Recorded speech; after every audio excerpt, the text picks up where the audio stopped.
NASA पार करनी है, मैं रेल से आऊंगा। अब रेल से आने में घूम कर आवे तो 2-2.5 घंटे अधिक लगे, और ये नदी पार करती दूसरे गांव में जाना था। समाधान न मिले तो एक पहलवान था युवक, उसने कहा पंडित जी हम आपका धर्म नष्ट नहीं होने दें, आप हमारे कंधे पे बैठे। ठीक है, पहलवान ने पंडित जी को कंधे पर बिठाया और चला। पर भगवान भी कभी कभी ऐसा भी हमें करते हैं, बीच नदी में पहुंचा और उसका ऐसा बैलेंस बिगड़ा, पांव फिसला के पंडित जी को लिए दिए गिरा नदी। अब तो पंडित जी बड़े क्रोध में कांपे, मेरा धर्म नष्ट हो गया और काशी का वास इतने दिन किया और कर्मनाशा में तूने सारे पुण्य नष्ट करा दिया। सब लोग हाथ जोड़े और वो बहुत नाराज। एक सज्जन ने कहा कि पंडित जी पुण्य नष्ट अब नहीं हुए, पुण्य नष्ट तो तभी हो गए थे जब आप इसके कंधे पर बैठे। कैसे? इसके तो पुण्य नष्ट हो ही रहे थे, आपके पुण्य बच रहे थे। तो जो दूसरे के पुण्य नष्ट करके अपने पुण्य बचाना चाहे उसके तो पुण्य नष्ट हो ही गए।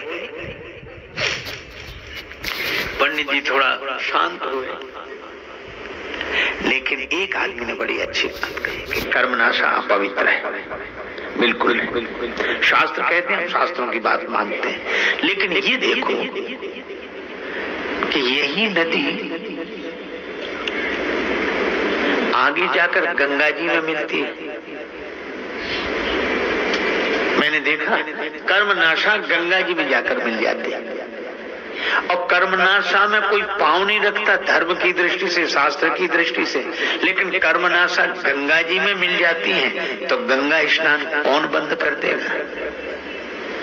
कर्मनाश जल सुरसरी परई, तेई को कहो शीस नहीं धरई। कर्मनाशा का जल गंगा जी में गिर जाए तो कौन शिरोधार्य नहीं करेगा? बस यही है, जब तक वो कर्मनाशा है तब तक शास्त्रों का नियम उसके लिए है, और जैसे ही वो गंगा जी में मिल जाती है वैसे ही शास्त्रों का नियम उसके लिए नहीं है। मैं भी आपसे यही कहता हूं, जब हम अपनी वर्ण जाति में रहकर अभिमान रखते हुए उसका पालन करते हैं तो शास्त्रों के नियम पूर्वक चलना चाहिए। लेकिन जिस दिन राम भक्ति जहाँ सुरसरी धारा, भगवान की भक्ति में हम अपने जीवन को मिला दें, उसी दिन शास्त्रों के नियम हमारे लिए दूसरे हो जाते हैं। पर उसी दिन होते हैं। शास्त्र की मर्यादा है, पर ये शास्त्र से ऊपर, जिसको स्वामी रामानंद जी महाराज वैष्णवाचार्य, उन्होंने बड़ी सुंदर बात कही एक चौपाई में, जाति पाति पूछे नहीं कोई, हरि को भजे सो हरि का होई। और उनका गोत्र अच्युत गोत्र, और कैसे कैसे संत बनाए गए। आप देखो रविदास जी को उन्होंने शिष्य बनाया, माता मीरा जी ने गुरु मानते हैं। क्यों? क्या शास्त्र मर्यादा का ध्यान उन्हें नहीं था? लेकिन शास्त्र मर्यादा से अधिक भी भगवान की भक्ति का भरोसा करते थे। पर आज तो विडंबना ये, मिलेंगे